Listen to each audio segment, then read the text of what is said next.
What's up, truth tellers? It's your girl, Sarah Fontenot, host of the It's Giving podcast. Did you miss me? If you did, please let me know in that chat box, hashtag givers, if you're one of them. I've missed you guys, but we're back. Welcome back to the show that doesn't bite its tongue and for damn sure doesn't beg for permission. Now, if y'all know me, you know that.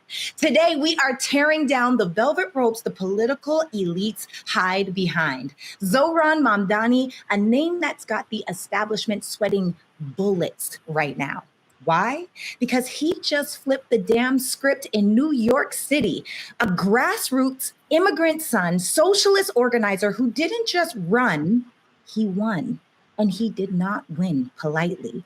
He won by telling the old guard to move the hell up out the way, okay? So tonight we're asking, is this just one seat or the start of a tidal wave that's going to drown corporate Democrats clinging to their donor checks?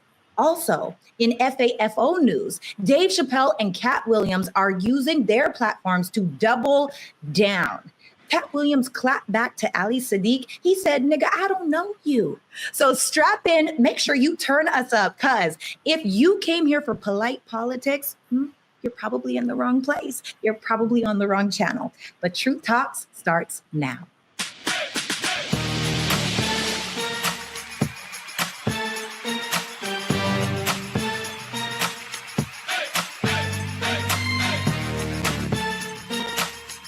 Are y'all ready to roll? Let's go. Wow, Dr. Sarah Fontenot coming in hot. Wow, Canada, stand up. How are you, my sister? It's been a minute. Are you good? I'm so good, so blessed, so happy. And I missed you guys, okay? This is my Truth Talks family. I'm so happy to see you guys. Oh, that's so nice. Welcome back, girl. Welcome back. Dr. Cheyenne Bryan is here as always. How are you? I thought Sarah was going to introduce me, but I'll take you in the meantime. What's up, Truth Avengers? It's your favorite doc, Dr. Bryant. Still don't like Torre, but let's see if you can convince me to feel a different way this episode. But yeah, I can't wait to get into some really good, unapologetic, strong opinions. That's okay. You'll win over eventually. And there's also somebody else. I haven't seen you in a while. What's your name, sir? I typically go by Torre, but you can call me Dimitri. It's a pleasure to be here. I feel great. What have you been doing? You guys look great. I've been doing a lot, I've been here and there. I've been doing God's work, wherever he pushes me is where I go. So he got me here today. Love to hear that. Let's get into it today. Number one trending truth, Katt Williams. Oh my God, the beef that's got the comedy streets buzzing. Katt Williams dropped an FAFO bomb on Ali Sadiq with 5 words that cut super deep. He said, nigga, I don't know you. Look at this. When I bring my tour, I have 5 or 6 people opening for me, and they already come with us. Ali was not one of those people. He was not traveling with us. He was not on the tour. There are no posters and billboards that Ali was on tour with Katt. That does not exist. It was just for this venue because this is the venue he had pull at, right? So he thinks as a guy opening the show that he can come out to Every Day I'm Hustling by Rick Ross and come do his set to start the show when me, the headliner, is coming out to the same thing. I'm not even at the venue. It's my people telling this nigga, you cannot come out to that, nigga. It's Katt show. And he's telling the comedians, y'all ain't even gonna be able to follow me. I come to do 30 minutes and I'm gonna kill. And by the time I get to the conversation,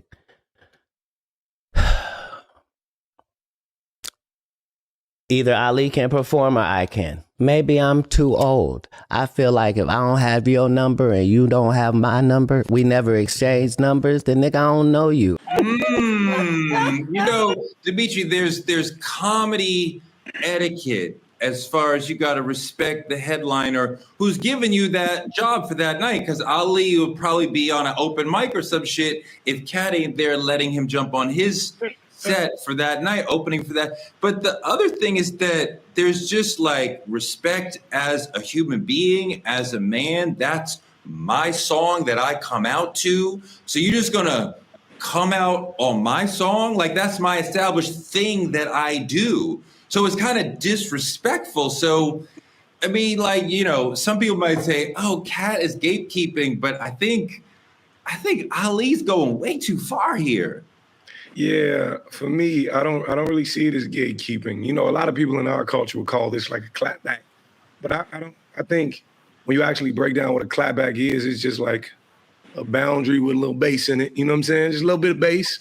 And a lot of times that's really the only language people can actually hear. Like people take it as disrespectful sometimes, but what people don't understand is that there's really no beef or ego in what Katt Williams is saying. I know from personal experience walking out on stage, you know, with Dr. Brian as well. And if I came out to her music, it's like the crowd has already heard this. You're trying to rile the crowd up. And if I'm that, or Dr. B, we're going to say, because I took her music, I'll be the Ali. I came out and I took her music. It's a lot less appealing when she comes out. And I absolutely understand the point. I don't think you really get to attach yourself to somebody who's been in this industry for this long and try to pull something from them, because your name eventually becomes the currency you seek, and you feed your family with this. And as we know from Katt Williams, he's always put people on.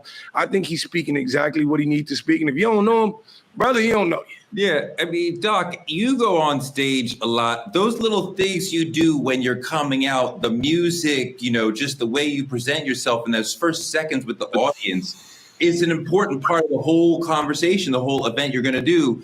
So if the performer ahead of you, be it Ali or Dimitri, steals your walk-in music, that's disrespectful. First of all, it's disrespectful. It's unhealthy competition, okay? And it's clout chasing to me. It's like, first of all, listen, we are all here because Katt Williams is pulling us in. He's the headliner. Headliner. Sit your ass where you go, which is on stage doing your set. 48 laws of power. The first law is never outshine the master, straight up. And the master is just whoever put you on, whoever has booked you, paid you, or got you there. You can ask questions, but it better not be with the intent to outshine or disrespect. That dude has you on his show. What are you doing? One, and then two, the thing is this. You not Katt, bruh. Be you. You got your own brand. You got your own audience. We are here to have you grab a different audience that can expand what we are doing. I'm not hiring Sarah on to be a doc, straight up. I need Sarah. I need her audience. I need your brand. I need your personality. You're not here to impersonate me. Please don't do that. So you walk out to what you walk out to. I do what I do. And if you don't know, ask fucking questions. So you understand how things go. What was the law from the 48 laws of power you said that applied here? Never outshine the master. You know, it is so smart that you said that. And I think that is just such an incredible point. And like, you're just nailing it, Cheyenne. It's just the perfect thing to say. So like, just chef's kiss. But Sarah, there's another aspect to this. I think that Ali is sort of clout chasing, trying to put himself on Katt's level in that moment or something. Like, what else is going on here? Well, first and foremost, I wouldn't know who he was until Katt said his name. I had to Google this man. I was like, who is Ali Siddiq? What is he talking about? Literally had no idea. And no shots are fired. But the same way where someone could get offended by that, I don't know him either, you know? And I do feel like as soon as you say Katt Williams' name and Katt Williams then turns around and says your name, that is a form of clout chasing. It could be seen that way because anybody that Katt talks about, everyone starts Googling, me included.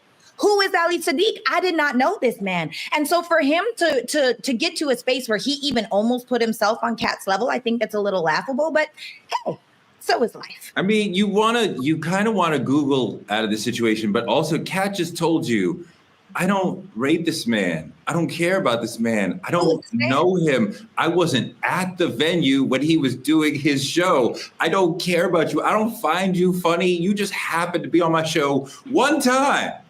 So even the way he's mentioning him One is time. a way to diss people, which is not like bringing him into the conversation. It's just like, what's your name again? Like, right? Like somebody said, like the ultimate diss is like, who are you? Because like I don't even know who you are. Like, what are you? Oh my God, Dimitri, is there any worse situation than when Katt Williams starts talking shit about you? You know, they say it's the greatest blessing or the biggest curse. That's what they say. Katt Williams has the ability to make your name go viral. And right now it's happening for all the wrong reasons for my boy Ali. I was familiar with who he was before this, but the thing about it is a lot of the world was not. More people know Katt Williams. And like, I think what's very important to note about this situation, Katt Williams never said it was beef. He said, you can be talented. He said, you can, but don't speak on my name unless one, there's history behind it or a mutual respect. And Katt say, I ain't got that for you because I don't know you. Don't call for me unless I called you first. It hurt. That hurt feelings. That hurt people's feelings. Don't test a comedy legend. He's got the mic. He's got the platform. He will shut you down. Speaking of comedy kings, Dave Chappelle is in our politicking segment because he lit up DJ Khaled for staying silent on Gaza, calling out Khaled for rarely repping his roots, even though bombs are dropping on his people. He said, Khaled, let me tell you something. For a Palestinian, this man is awfully quiet right now. And as a Palestinian, how could you be that quiet right now? And why are you so fat? People are starving. He's the only fat Palestinian on earth right now. Let's take a look at one of our co-hosts and my friend Mark Lamont Hill, who cares deeply about this Palestine issue, what he had to say about that. It's not fair to expect Khaled, who is not necessarily a political thinker, or any particular celebrity to carry the weight of entire people. But the Palestinian situation right now is a particularly challenging situation on the globe. These people are going through genocide. And part of the problem is not enough people are standing up for them. Not enough governments are recognizing Palestine. They don't have enough political power to stand up to Israel and America, who stands behind Israel in every war crime that they commit against the Palestinian people. So we need as many people as possible who are pro-Palestinian like me, like Mark, to stand up and speak on these people's behalf, because they don't really have the same ability to speak to media the way that we do, the way that Khaled does. And I'm not saying he needs to write his own song for the Palestinian people, but he should be saying something. And even when Chappelle says, you are a fat Palestinian, it's funny, but it's not really the same ad hominem sort of dig, because it's like, these people are starving. There are hundreds of thousands of children starving in Palestine, and you're fat? Like, send them some money. Like, what are you doing? Oh, that's so challenging. And this what's happening in Palestine is so sad. And I think that there's a lot of people that don't really necessarily understand the true hurt that's ran for as long as it has for so many decades, right? And I can honestly say, I don't even know all of the ins and outs of everything that's been happening, but I have been paying attention to what's happening in the news today. And so for me, when I think about a celebrity and what they think, I'm over here like, if this man, being in the entertainment industry, which is mostly ran by Jewish people, a lot of Israeli and Jewish people, starts to then fight back, what happens to him? And I feel like we as a people have this issue where in America, we want to fight for everything, and thus we don't fight for anything because we've spread ourselves too thin. And I don't think that we can allow for us to put all of the pressure and expectation. He's one man. Yes, he is a wealthy man. Yes, he is a successful man. Yes, he absolutely has power. Could he mention something? Yes, I'm not saying that he shouldn't do that. I'm just saying we as a people of color or Black people have a way of not harnessing in on one thing and dealing with that one thing. And so nothing ever really gets fixed. That's one thing I want to push back on. You're correct in saying there's a lot of Jewish folks in the entertainment business and the music business, but in this particular chapter of Israel and Palestine, which you're right, has been going on longer than all of us have been alive. right. There are more Jewish Americans now who are saying, I disagree with Israel. I think Israel is genocidal. I think Israel is on the wrong track. and making us as American Jews less safe. There are more Jews now who are saying that than ever before. So I don't think Khaled or anyone can say, well, I'm afraid of what American Jews will do, because a lot of American Jews agree with us, Dimitri, on that the Palestinian people are suffering from genocide. Yeah, I do agree with that. And at the same time, I'm very close. One of my closest best friends is in the industry. She's an Israeli and Jewish woman.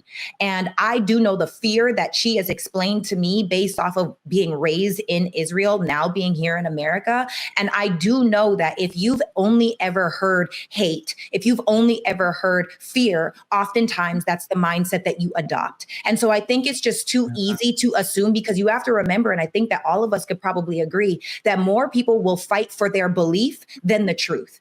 And sometimes the belief is rooted in hatred or rooted in fear or rooted in abandonment or whatever the story could possibly be. And so I think that it's really hard to tell a man to go and fight against the entire community, fight against whatever it is, saying whether it's right or wrong, when people are more rooted in the belief that they may have. And we don't know what beliefs people have instead of what might be the truth. The truth is what's happening is sad. It's terrible. I wish that it wasn't happening, but it is right now. And you don't know where people stand.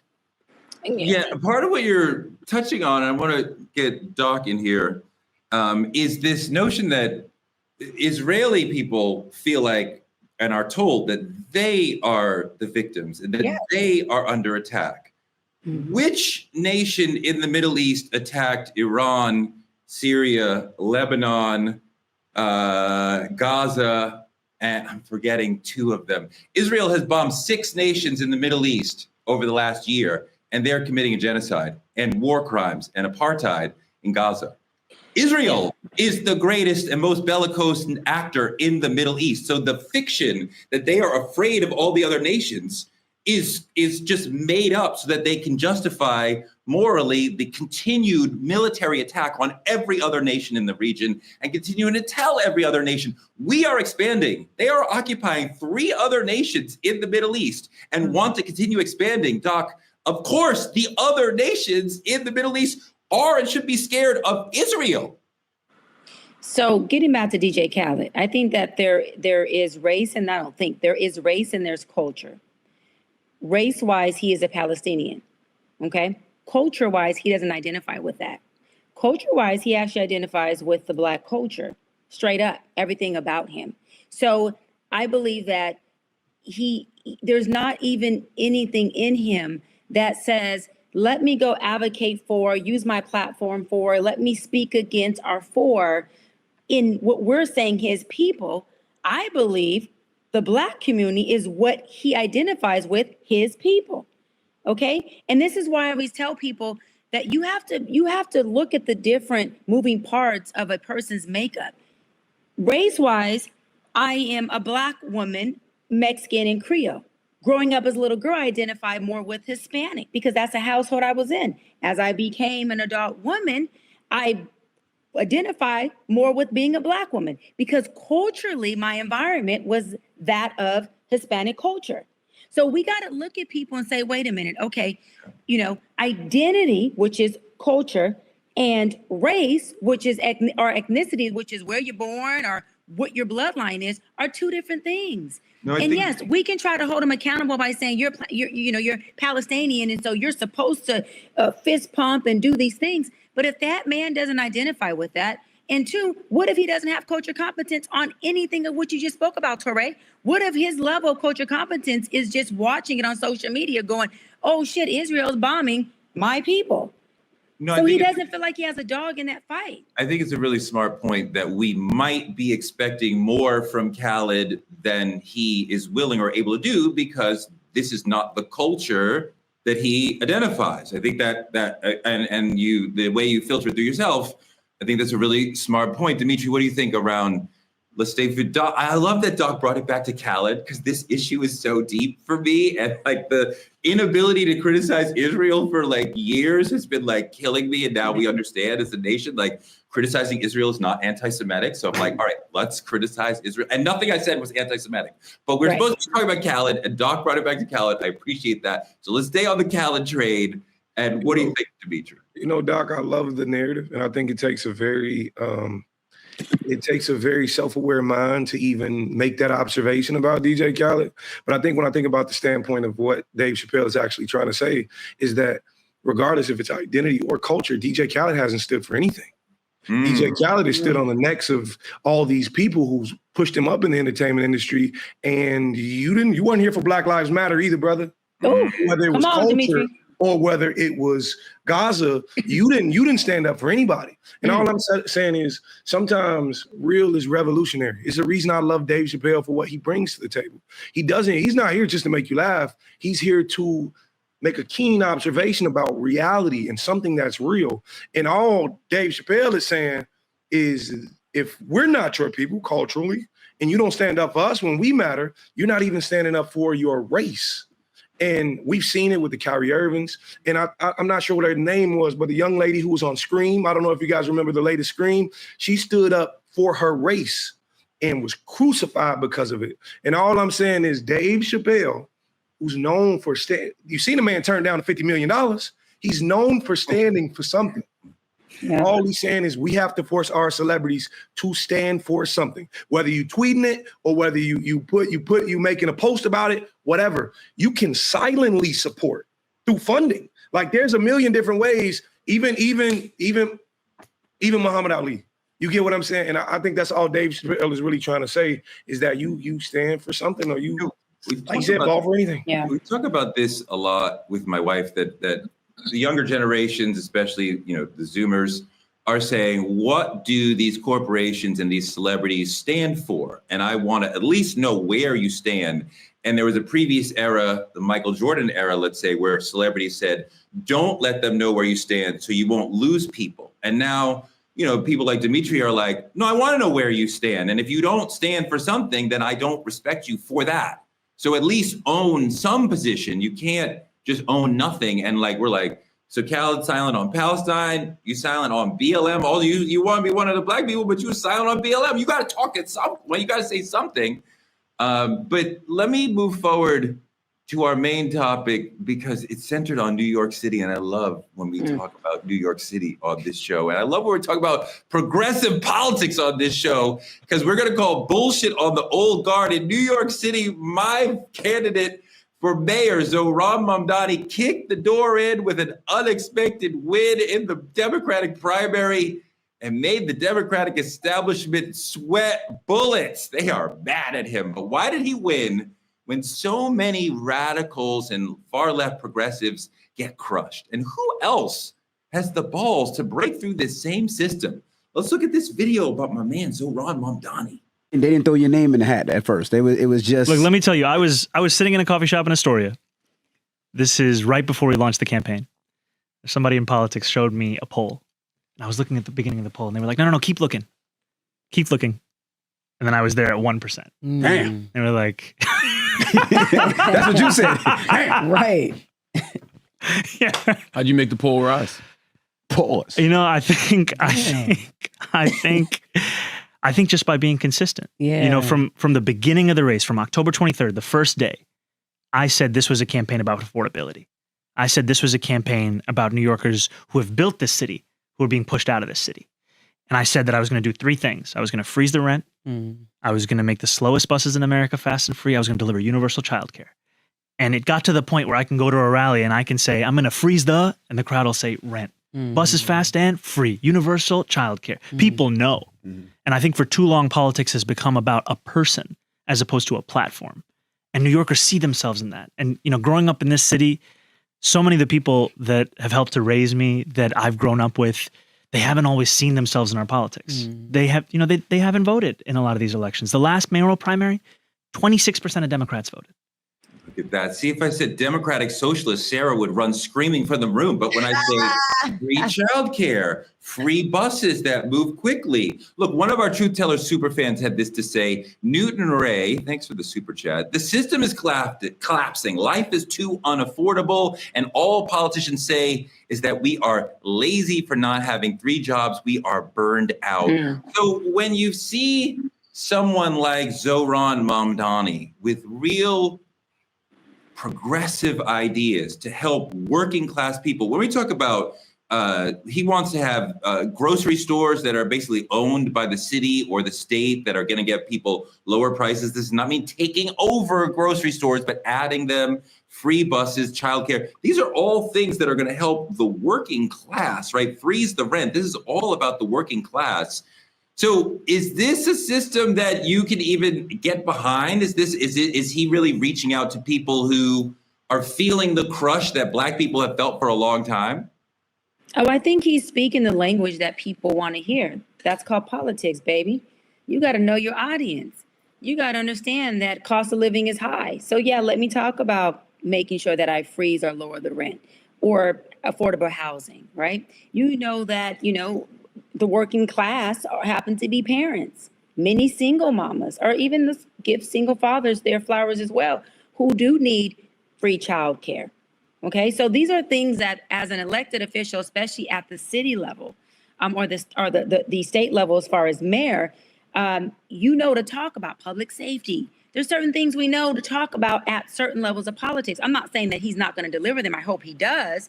But I also love what he said when he said politics had become about people, not about the people, not about not about legislation, not about policy. Okay, these are celebrities who are politicians who are trying to be celebrities. They want name recognition. They want a brand. They're not in it to say, let me make legacy so that I can have results on the people I'm serving. A political position, elected official, is a service position. And how many people, like he just stated, are in it to say, hey, look at me, right? I want a photo op.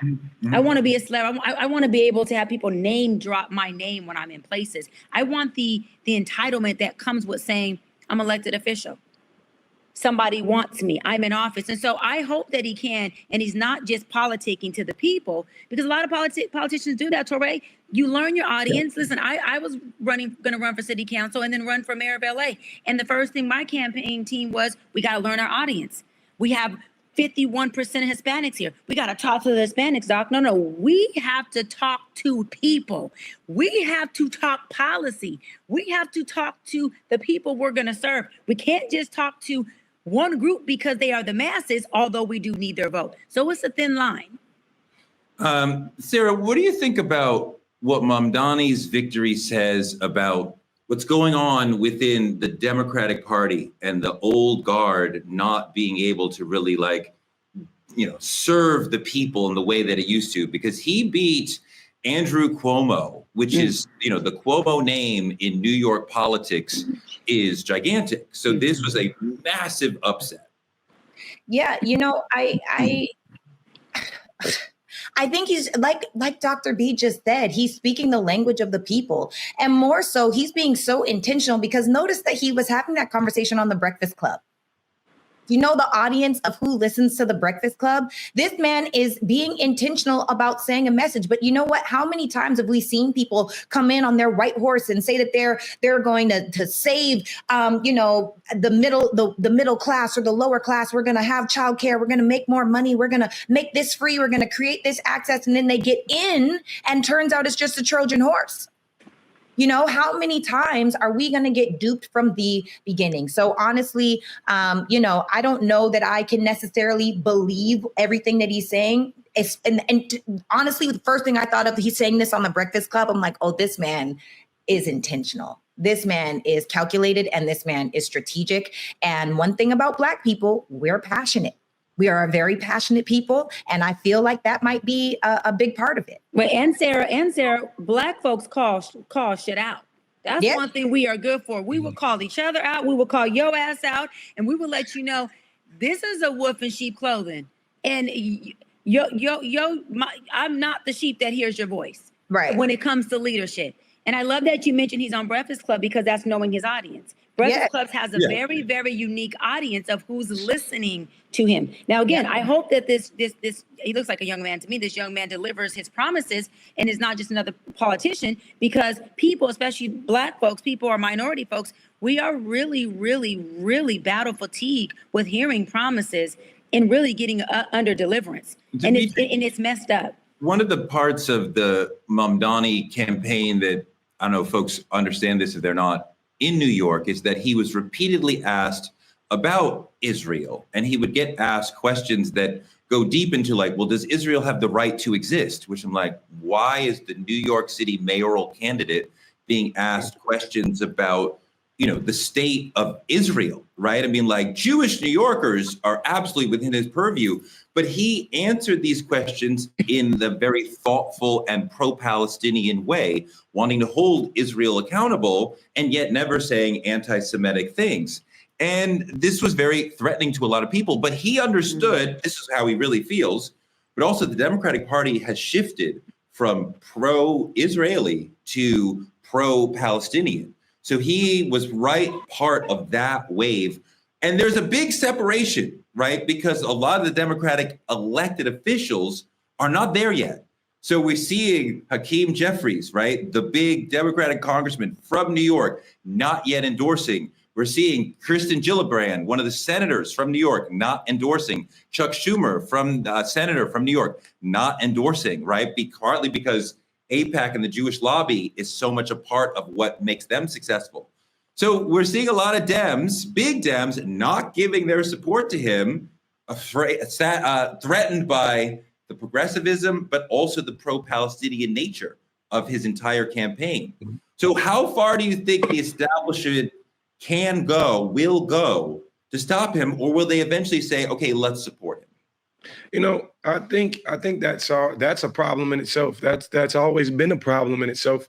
I think for me, right, to see someone from the block, and I ain't saying he from the hood, I ain't saying, but like finally get a seat at the table, right? It's less about winning than it is about changing the game. You can get in.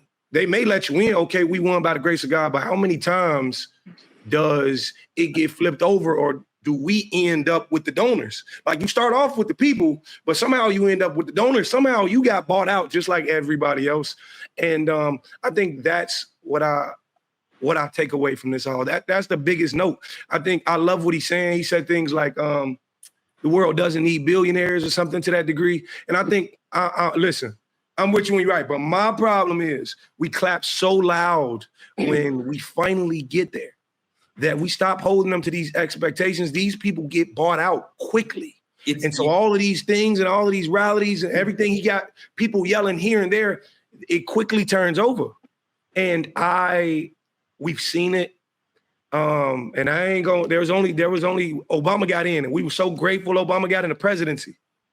But then the moment he got there, he couldn't do much. They wouldn't let him do it. They changed the healthcare system in America, Demetri. So we didn't. He did a lot. So he did a lot. That was massive. It was. Yeah, and not to discredit, what he did do, but there was a lot more that needed to be done. There was only certain rules he could oblige by, and I think that's the biggest point. Good, dog. You have to play their game unless you flip the game over. Right. And this is my thing, though. When he's saying we don't need billionaires, see, this is the problem that I have with Dems, because they want to spoon feed people and tell them they don't need money.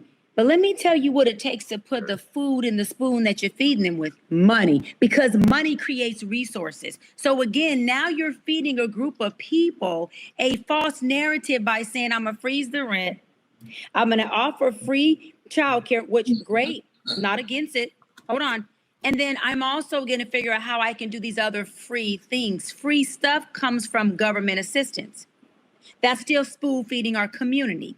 At what point do we help our community get the spoon, dip it in a pie, and feed themselves, which is called interdependence? And so again, that is an issue when it comes to the Democratic Party, where I do see Republicans saying, wait a minute. I understand help and assistance, but damn it, at what point do we teach the people to not just get to the well, to drink the water, become ownership of the well and the water, and then start up this strategic generational wealth and political strategy so that we don't have to try to get people to move us into position. We have a strategy and a collective where we know who's next in position. I have a big problem when people dissipate the main thing that creates resources, y'all, which is money. Wait, hold on. You're conflating two things that he's not talking about. We don't have a problem with money. We have a problem with the hoarding of wealth. Billionaires are hoarding wealth and thus keeping the mass of community, a mass of people poor. below working class, right? I think it's like 95% of the wealth is held by like 1% or 3% of the citizens. Like that is massive income inequality. And it's not about, we don't want money. It's that having a tiny number of people who do not pay their fair share in taxes, hoarding the wealth and making money through, like instruments rather than, investment instruments rather than working. They're not hiring people. They're not making the economy better. They are a cancer on the economy. Go ahead, Doug. Hold on. You said something Torre. So now you prove my theory. It's not about not needing billionaires. You just said the fucking plan. We need to tax them differently. We need to make sure they're investing their billions in a different way. We need to make sure that if they are doing business in any community, how are they contributing to that community? How are they making an investment for the betterment of the collective of that community? How are they donating or contributing to the programs of these government assistance? If we're going to give free healthcare, if we're going to give free childcare, it's what you said. We do need people with money. We just have to make sure that we hold a different tax bracket, a different accountability, and different bylaws is the wrong word, but rules and regulations around how and what is done. Hold on, not with their money in their household, but with their money when they're in our communities. Okay, That's exactly what. But wait, we cannot say we don't need people with money. What are we talking about? No, but money creates a great quality of life. Money creates policy. It creates legislation. It creates healthcare. It creates food. It creates resources. We can't do without it. But you just said it. Hold on. Don't backpedal. We need to make sure we're holding billionaires accountable so the wealth isn't being something that's concentrated in one area. But I'm sorry, I'm not going to sit here and say we don't need resources because we don't need money because resources take money. I'll wrap on this. I'll wrap on this. You can never be broke enough to help a poor person get rich, and you can never be sick enough to help a sick person get healing. That's not how it works. I don't know what that means. Money. Of course you don't know. I wouldn't expect you to know what that means. Money creates legislation. That is absolutely correct. The 1% controls the political system. They create legislation that helps themselves. They are not creating legislation that is benevolent, that is helping the masses of people, and certainly not ever hurting themselves. The 1% that we're talking about control the political system, and everything that happens legislatively and financially is for their personal benefit.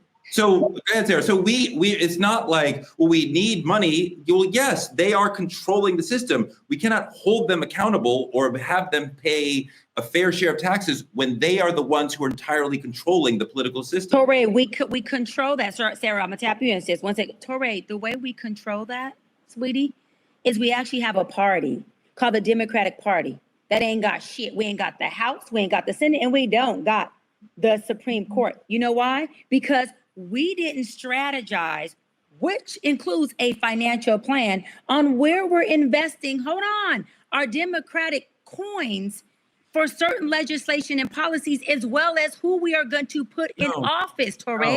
You have to have people in, Torre, you have to have people in position to be able to vote on legislation. It's not that Republicans, you're completely misunderstanding the system. It's not that Republicans are controlled by the wealthy and Democrats are for the people.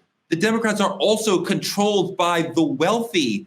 Both parties, all legislation out of both parties is controlled by what the 1% wants. You're proving my point. You're proving my point. To be for the people, but they actually, the wealthy never have legislation happen that they wouldn't want to happen. That would never, ever happen. So we're never going to be taxing them or holding them accountable. They control the system. Go, Sarah. Yeah, so I think the actual issue, while everyone is arguing about Republicans and Democrats and conservatives and socialists and all of these different things, the problem is that the message that these people have continued to pacify a victim mentality. And the problem with the victim is they're always seeking a savior.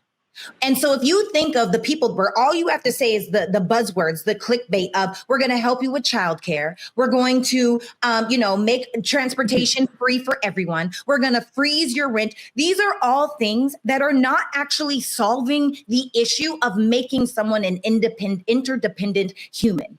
This is a way for us to make sure, because I heard you say it, Touré, probably 15 times in this conversation. They are the problem. They are the billionaires. They are the this. They are the that. It's creating division. The truth and victimized mindset like his. He got that victimized mindset. Move out and this is what I'm saying. You cannot help the broke if you're one of them. Let's be perfectly clear. That's what Dr. B said. You cannot help the broke if you're one of them. Whether you are a Democrat, whether you are Republican, none of that matters. It's all fugazi. It doesn't matter. The truth is we need to do what we need to do in order to put ourselves into position where we aren't necessarily always the victim. So now I'm thinking of the legislation that this man is saying, rather than, oh, we're gonna don't speak to the wound. I'm so sick and tired of seeing leaders speak to the wounds of people to rally them up, to pacify us just enough for us to vote for you to then get in office and flip the script. I'm tired of it. I think that the poor, Dimitri, more than any other class, need the government to help them to get through the day, which we call welfare, to be safe, which we call policing, to have housing, which we call public housing. They are the people who need help from the government more than people of other classes, right? The upper class can use government to get where they want to go, but the working classes need government's help. That doesn't mean they're victims. They have problems and government can help solve them. Free childcare is a massive thing for many. That's a good thing. Who are be able to work and work farther away from home when the city is taking care of their health, their childcare, right? So we already said that. We agreed on that. We all agreed that free childcare, I don't care what your socioeconomic status, everybody needs childcare, whether you're paying for it, if you can't afford it. Yes, we all already agreed that, and healthcare should be free. That's a human right. We get that. Here we go again, Touré. It's us against them. I'm with you when you're right, brother. It's hard to change a system you have no say in, you have no control over. And the thing about it is, people of poor stature are born into this. And I get what you're saying. I hear you guys, but if the rich is making the rules and saying what the taxes need to be and who pay what, because you have a say in this government, you view the government as a friendship. These poor people view the government as assistance. They need help in terms of building anything. But if the structure is designed to keep the poor people poor, because that's all that's going on. If the structure is designed to keep the poor people poor, and like you said, Ms. Fontaine, people come out and they say these key words like healthcare and free bus and all of these things. Fontaine in the building. Listen, if people come out and they say all these things, it's not about what you say to a degree. It's more about what applies, what actually comes to life. They're not saying the wrong things. It's just every time we hear these things, the action's never taken. Every time they get in, nothing happens. Ms. Fontaine, you know what? If you are an elected official, do you know what you spend most of your time each day doing? Tell me. Talking to donors. And you can't do that from your office so if you are in the House or the Senate, you have an office in the Congress, right? So you could run to the floor, but you cannot make money calls there. So you have to leave and go across the street to a DNC or RNC building where there you can call rich people. You spend most of your day doing that. So then you see where someone like Mamdani, who is a disruptor, who is trying to play the game differently, may run into a challenge when he gets into the flow of being an elected official. And you spend time solving problems, but you also spend a lot of time with donors talking to them about what do they need so they can give you money. This is one of the ways that people become corrupted as time goes on. And there are certain people who rise above that. I think AOC and Bernie Sanders and Elizabeth Warren are people who rose above that. It remains to be seen if someone like Mamdani, who can keep his radical edge once he's inside the system that he wants to change. I hear you. I hear what you're saying. There's a difference between help and handicap. That's it. There's a difference between help and handicap. I can take full care of my child up until my demise and then leave them more financial and resource care, and they can become someone who is just well taken care of, but they become handicapped because of my help. And what happens when you handicap someone is just that. they become disabled. And that disability, by helping without teaching and giving a strategy and resources and giving a torch, you end the help that is meant to assist for a long-term plan. And so I'm not against government assistance. I'm not against people getting help. What I'm against is getting lifelong help. What I'm against is people continuously having baby after baby after baby because they know that child creates check after check after check. What I'm saying is, Torre, you can look all you want. Hold on. 1983? What are we doing right now? Hold on. I'm doing exactly about? I'm not done, Torre. Please don't deflect because you can't take the message. Hang What in are there. you You have your talking chance to about, talk. though? What I'm What saying these is people are just having babies for a check. Help and handicap is two different things. Is what I'm trying to explain to you. Helping, and when you're talking about politicians having to speak to the donors majority of their time being in office, and then having to have the balance of being a service person because they're in a service position, that's how pay to play comes into play. Because they're sitting there trying to figure out, how do I appease the donors who are contributing to me so that keeps the wealth and the plan and them serving only one group of people, to your point. And they're not saying, I have a duality of making sure that I serve the people who also may have not had all the money, but they played a role in voting me into office. There is a duality. And I'm going to land with this because I stand on this and I will double down, is that, again, we have to learn as a people, no matter what party we're in, especially the Democratic Party, how to help build people, not help handicap them. That is a problem within our community and within that party. Black working class people work very hard. Yes, they do. I think that a lot of them have had a difficult time in life, generationally, relating back to slavery and segregation, the reasons why they are dumped into projects and hoods where they probably don't want to live. They may have a great time there, but these are sub-livable situations in a lot of times, not of their making, and they work extraordinarily hard. And the assistance that we give them is not handicapping them, it's not keeping them poor, it's keeping them alive.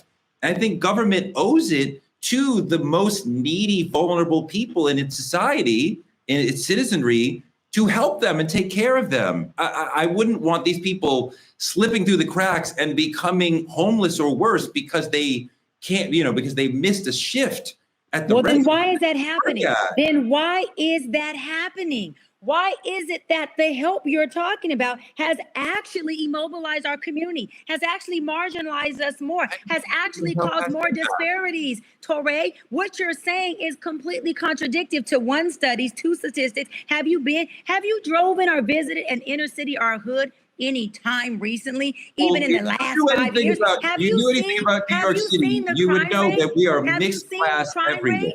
Have you seen the disparity there? Have you looked at our health stats, just in STDs alone, diabetes alone? Have you looked at our social economic status? Where you been, my brother? Where you been? Because everything you're talking about, the assistance has not helped us monetize, social economically advance or expand. The ones who are making it out are bear crawling and making it out on their own, Torre. That's what's happening. That's why it's our responsibility to go back into our hoods and figure out how we help our people, because the government is disabling and handicapping us. It's not assisting us to allow us to be in a place of learning, health, financial literacy. We don't learn any of it. We get given $800 a month and told, figure it out. We get given food stamps of $500 a month and say, can you eat good on that?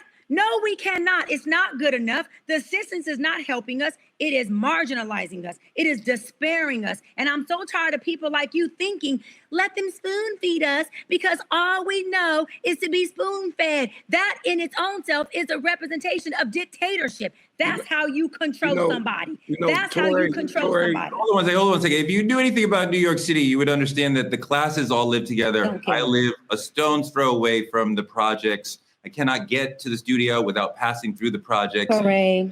No. We are a multi-class situation in New York City, all over the place, as opposed to LA, which is much more segregated as far as class. Hold on. With a lot of homelessness and a lot of disparity. All class behavior and I cannot move through New York City without passing through all 3 classes on one block usually. The notion that assistance is hurting us is probably straight out of the mouth of Clarence Thomas. That is absolutely not true. How could you, a people who deserves reparations, how could you argue that we don't deserve assistance from the government when we can demonstrate I am poor? And I believe I didn't say we don't deserve assistance. I said we don't deserve assistance. Are there No, you're not going to put words in my mouth. I did not say we don't deserve assistance. I said we don't need assistance that handicaps us. You're not going to semantics my words. That's not what I said. Help is okay. Handicap is not. I stand on that. I don't know what that means. Nobody knows. So let me just dive in here really quick. So I personally, and I know I'm the conservative thinker in the group, but I personally think that a lot of the language, and I'm even hearing it right now, a lot of the language is a victim mentality. And the problem with the mentality is it takes something crazy in order for it to change. I personally believe that if you are a healthy, able-bodied person, it is a cop-out for you to rely on, because the problem is good is the enemy to great. Right. And so the problem we're going so off topic, and this is what we do. We don't stay on topic. We don't stay focused, so that we make sure that Zohran, when he comes into office, if he comes into office, that he actually delivers on the problems. How about we get wealthy Democrats there are so many wealthy Democrats that are giving him money, that are not trying to manipulate him for power, that are not trying to take advantage of the system, that are not trying to pacify the victim mentality people. Because the truth is, Touré, whether you want to acknowledge it or not, do people have terrible circumstances? Yes. Is poverty real? Yes. Is gang violence real? Yes. Is crime real? Yes. All of these things are the truth. And the truth is, the more that we focus on that instead of focus on the change, we will never get to the change. You continue to perpetuate what you feel most passionate about. So if you're passionately saying, I deserve to have assistance, I deserve to have help. Yes. Okay, great. And also, what's the exit strategy? There are so many people that are saying, you know what, this is hard. Well, okay, well, I need a person in my life that says, yes, this is hard, but what are we going to do about it? And we don't do enough of that in our community. We stay pacified. We allow them to see a little bit of the changes that they're making inside of our lives, or the little bit, like, you think $800 a month is going to change somebody's life? Oh my God. No, hold on. Wait. Please clip that. You not be able to go online. Oh my God. I've been quiet. Yes. Hold on. Are you kidding? I'm not kidding. Hold on. Wait. You think $800? $800 make a difference? Listen. Touré, listen. Dimitri and Touré. You said it already. No. I've been so quiet. I've been so good. Go after me. This is what I'm saying. $800 a month, right? If you're getting $800 a month, and that is all of the income that you're getting, and that is all that you rely on, like Dr. B says, that is a handicap. That is completely different from— So the government shouldn't give you money? No, I'm saying if all you do is rely on $800 a month, do you think $800 is going to allow us to have a Black economy that can make a difference for us as a Black people? No, that is a selfish way of living. That's not a way of actually helping you to make an actual difference. If you're only thinking about you, is it not selfish? You know, I've been sitting here quiet. I've been sitting here quiet the whole time. Way back when Dr. Brian asked, Touré, have you visited the hood? I visit the hood. I frequent, very, very frequently. And the thing about it is, I think what like you said, with $800 is not going to change your life. But it does help you feed your children. True. Help you get to where you need to go. True. It does keep your lights on. There's a lot of things I think we missing. $800. Where do you live? Hold on, wait. I was quiet. Hold on, wait. Let him go. $800 to you, to everybody on here, is a different $800 than somebody in the hood. Two completely different value and amounts of money. $800 to them is a lot of money, especially when you can't get a job, especially when you can't get to your job, especially when you can't put food in your child's mouth. It means something different. And for the government, right, to throw $1 million, $1 billion at people who already have it to sustain. And you telling me people in the hood don't deserve it. That's greedy. That's selfish. For them to be using the exact same dollar that somebody else up hot 1% in office is you. That's insane talk to me. And I think the idea of it, when you actually speak to people in this 1%, they're going to preach that exact same narrative. They're going to say the exact same thing. Victim mentality. Do you think that people in the hood and Newton Ray said life is too unaffordable? Politicians say we're lazy, got to have 3 jobs. Dimitri, do you find that people who are on assistance are lazy or handicapped by that assistance or damaged somehow by getting assistance from the government? No one said damage. No one said lazy. Wait, because I got to hear. No one said damage. And we didn't say they don't deserve it. That's not what we said. Let him talk. I know some of the hardest working people living in Section 8. I know somebody who working 3 jobs, right? And the moment they reach over a certain amount on their dollar, it's snatched from them. It's gone. Or the voucher goes up and the rent's higher than it's supposed to be. I know some of the hardest working people taking a bus way across the city to pick up them kids because they can't afford to buy a car right now. It's either keep the lights on or so they do what they got to do. I hate this narrative that everybody that's poor is lazy. How about I'm trying to fight an uphill battle and I haven't made it over the hill yet? Yeah. How about the government isn't helping or making it easy for me to make it over the hill? Oh, hold on. You know why they're working 3? Hold up. You know why they're working 3 jobs, Mitri? You know why? Because the cost of fucking living is insane. You know why $800 is what the government wants to give people in the inner city? Because I come from the hood. Because they know that $800 is not going to touch the cost of living. You know why they give you that little bit of pennies and a little bit of breadcrumbs? Because they know that they won't help you get to the loaf. So you are saying and proving my exact point. Do people deserve assistance no matter where they are if they are at a deficit? Absolutely. But do they deserve assistance that is going to keep them in the breadcrumbs, knowing that they'll never get the loaf? Have them doing just what you said, Dimitri, working 2, 3, 4 jobs, never getting to spend the real wealth, which is with their family, never being able to really parent their kids, never ever being able to get themselves to de-stress because they are stressed out, depressed. Their health conditions are out the water because of them having to work multi-jobs, having to figure out how they're going to get their kids in recreational sports, how they're going to get their kids to college, because the government knows if I give you $800, if I can give you $500 in food stamps,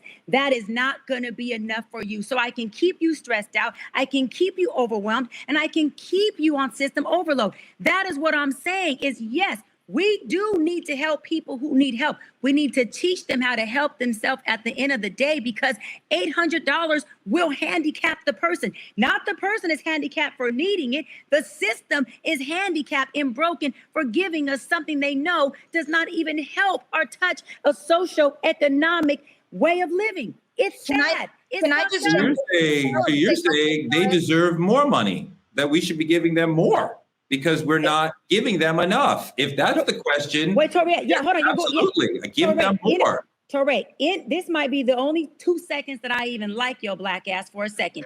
In addition to giving them more, hold on, because I don't believe in giving more without teaching. If I'm going to give you more, let me teach you how to manage money. Let me teach you how to grow money. Let me teach you generational wealth. Let me teach you how you can learn to sustain your family over time. The goal is not to be on government assistance forever. The goal is called assistance. Assist me and then teach me how I take this and expand. Give me some skill set. Give me free college. Give me some training. If you're going to help me with $1,000, $5,000 a month, can you show me how I can make 10,000? Can you show me at some point, how do I get a skill? What do I do with this? You're handicapping me if all you do is cook and serve me. I'm sorry. That's just what it is. Yeah. And just for clarity, first of all these people that we're talking about, that was me, right? I moved from Canada to America by myself at 20 years old to pursue an acting career. Okay, so 1, I'm a cliche. 2, it was a super struggle. And I was that girl debating whether I was going to put food in my fridge or gas in my car.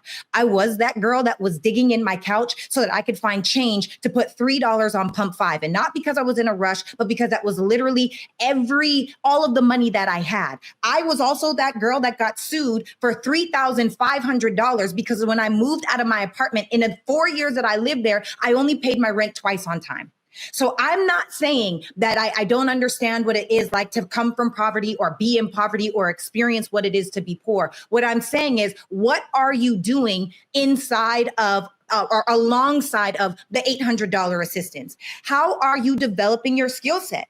And for me, what that looked like was I slipped and fell into entrepreneurship. I always say there are 4 things that you can do in order to figure out whether you can make money on the side. Yes, okay, have that job, get that assistance, but what are you building in the interim? Number 1, what are you great at? Number 2, what do people need? Number 3, is it helping people? And number 4, is it monetizable? Like, can you monetize it? And when you have those 4 things and people are constantly asking you, maybe you're a great speaker, maybe you're a great writer, maybe you're great at making labubus.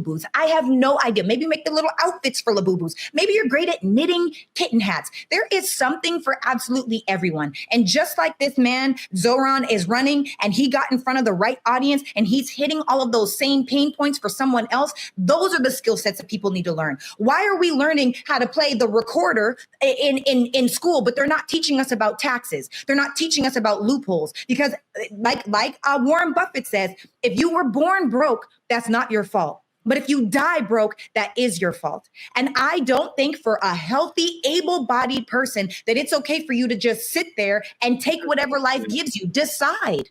That's all I'm saying. There's an issue there, though. I mean, that's a very simplistic comment from the great Warren Buffett. Two-thirds of the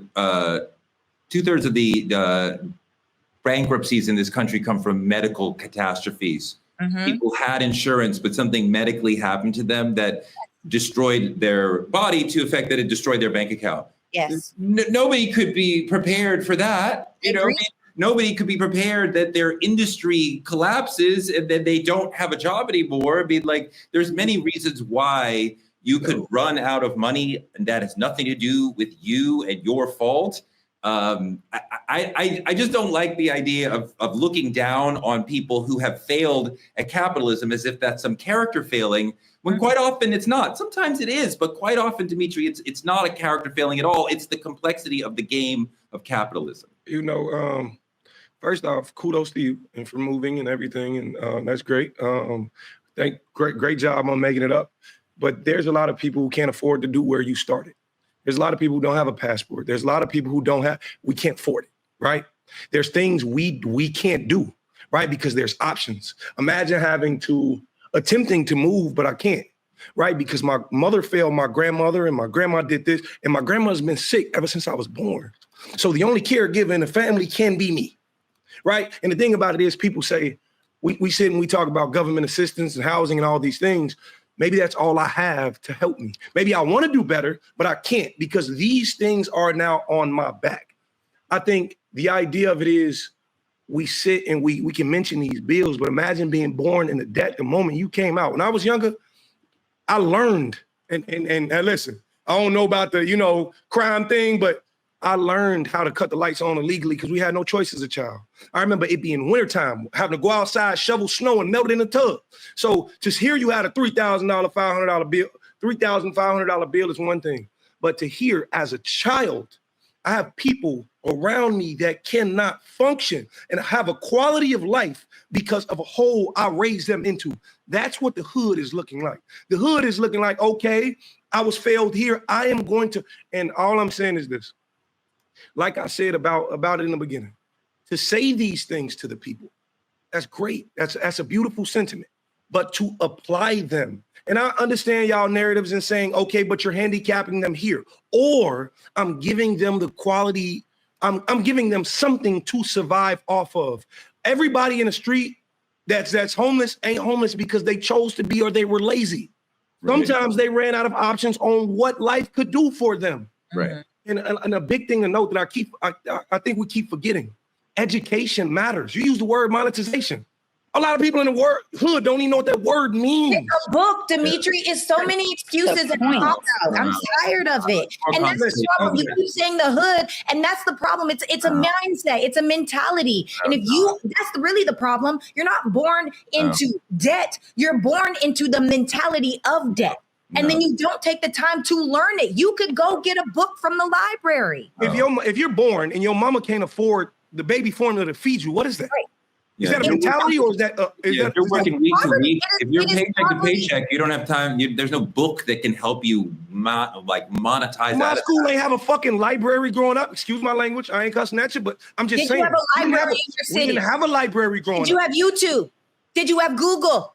Did you have the internet? Much harder than you're saying. It's not that easy. I'm not saying it's easy. I'm not saying it's easy. And that's the problem with people. Y'all keep saying it's so hard. It is hard. It's damn hard. You know how hard I've worked in my life? You know all the things and the sacrifices that I've made? You know how many hits I have taken over and over and over again? And you said, Torre, that you failed. You said we failed at capitalism.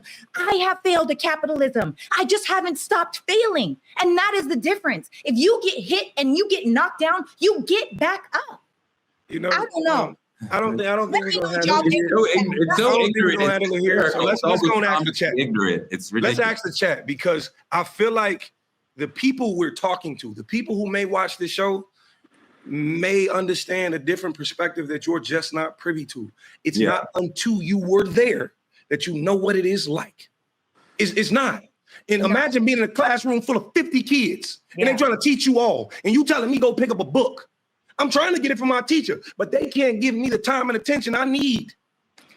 Listen, I'm gonna let the chat decide because the chat on fire right now. Yeah, we done scorched them up. So let's just go and ask the chat and see what they say.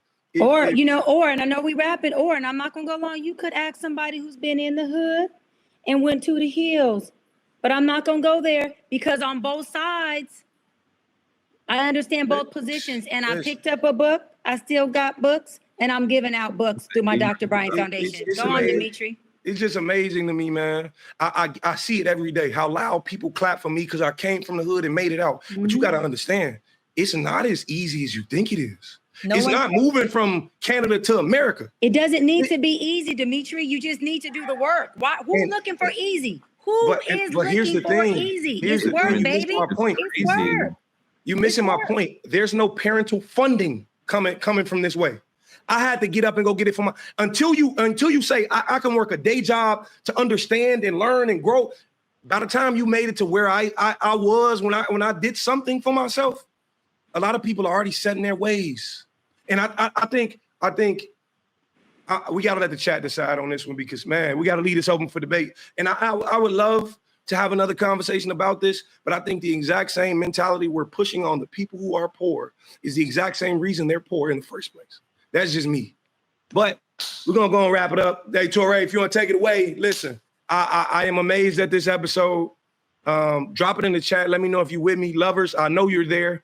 Please give stories and explain what your narratives and what your perspectives have been. How was you raised? Do you think you could have been a millionaire if you came from nothing? Please explain it to me because I would love to know. So here we are. Zohran's cracked the door open, but the question is, who's bold enough to kick it off the hinges next? We saw Stacey Abrams galvanize Georgia. That was so exciting. She flipped the entire state. I love her. And then she got pushed aside. The old guard's watching, the donors are dialing, and you better believe the knives are out. They want the status quo. One thing for sure, doing things the old way is certainly going to have us losing the war. Stay fired up because the next insurgent might be listening right now. And who knows, that person might be you. That's all we have for tonight. Like, comment, and subscribe on our YouTube channel at Truth Talks-Live. Continue to watch us simulcasting on the Black Star Network after Roland Martin Unfiltered. We appreciate the lead-in from the big dog. Support Black media at Cash App, Truth Talks Live, or on any of the links you see on the screen. Support us also by advertising with Truth Talks and reach our 10 million person viewing audience on all of our social platforms. Small businesses and influencers, you can advertise with us too. Visit truthtalkslive.com and become a VIP member of the Truth Lounge and click on any co-host room. But do not click on Dr. Bryant's room because there's nothing in there. Look, you're going to get limited amount of assistance in my room. She doesn't want you to be a victim. Oh my God, you're handicapped. Oh my God. Support our show by telling a friend to tell a friend to check us out every night, 8 p.m. EST and 8 p.m. PST. We'll be back every weeknight with you to argue and keep it real at 8 p.m. We'll see you tomorrow night. It's Truth Talks. Good night, y'all.